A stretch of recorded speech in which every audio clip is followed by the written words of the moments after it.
Good morning. Wanted to speak to you about this book that I'm reading, The Science and Technology of Growing Young by Sergey Young.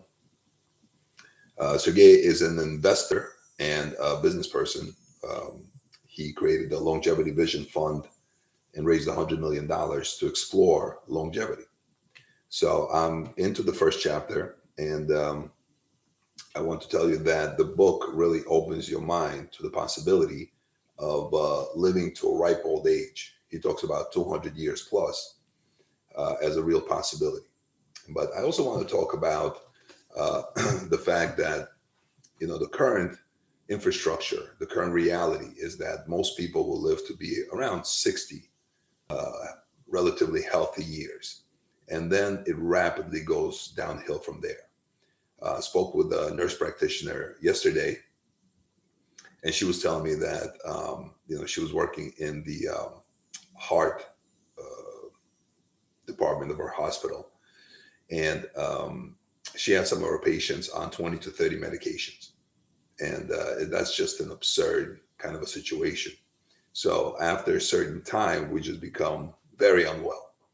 And this book really discusses all the technology, all the science, all the brilliant minds that are working in this longevity field. And being in healthcare for 20 years, I really wasn't that familiar with the longevity field, as Sergey explains here. Peter Diamandis as well, the creator of the X Prize, is also involved in this whole longevity concept. So it's a very exciting field. It's a very interesting idea that technology and computers and our innovation can get us to the point where we can live to be 200 years old. But personally, I don't really care to be 200 years old because my thinking is that if you ever see somebody who's 100 years old, that doesn't look great. But what he was saying is that nanorobots and technology is able to actually repair your body to such an extent on a regular basis every time you sleep. And you sleep in a special environment where you get enough oxygen, you get enough, it's a perfect amount of sleep for your body. So your body has the ability to constantly regenerate. So you may be 200 years old and you have the wisdom of someone who's 200 years old, but you look like you're 25. Now, it's a nice idea, but personally, at this moment, what I think is crucially important for us to consider is that there's enough technology and there's enough science out there that we can begin to create the infrastructure for optimization with longevity and prevention as the side effects. So I think the problem is that the majority of the people think about healthcare only once they develop some kind of chronic illness. Now, that's not by accident. I think our healthcare system has been designed in such a way where it doesn't engage until you're diagnosed with some kind of a chronic condition. And then after you're diagnosed with cancer, with diabetes, with heart disease, the only thing that the medical system can offer you is the management of that chronic disease, usually with pharmaceuticals or surgery or hospitalization. And I think that the modern technology allows us to take all available information on what it takes the human body to function optimally and then correlate that with a person's blood work.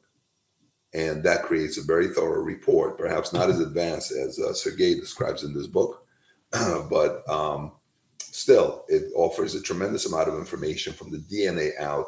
And this way you can address any deficiency, any toxicity, any inflammation, any digestive malfunction before it turns into some kind of a chronic condition.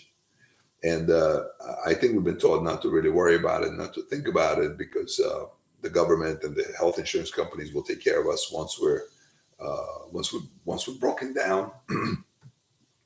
But I think it's really an opportunity to kind of take the time to explore the underlying current of what we might be deficient and toxic with. For example, vitamin D deficiency, chronic vitamin D deficiency, which most people in the United States are deficient in vitamin D, adds a 75% chance of developing colon cancer. I mean, that's just a remarkable statistic, remarkable number. And for us not to make sure that our vitamin D is optimized, I mean, that is lifestyle malpractice. So I think we have a tremendous opportunity to really rethink how our healthcare is done in the United States, what's possible within the field of longevity, and what you and I can do to be more proactive and actually getting to the bottom of our goal of living optimally. I think even if you don't think about it, I mean, everybody wants to live healthy and well as long as they possibly can. And if you don't, and you're not happy with your life, that's another thing to consider, because there are probably underlying currents for that as well, and they need to be addressed, and they can be addressed.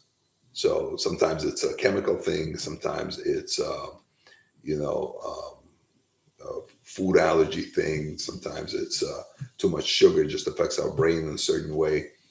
So there's a lot of things we can do, and a lot of things we can learn about ourselves and our bodies, which are just a remarkable creation, as you know.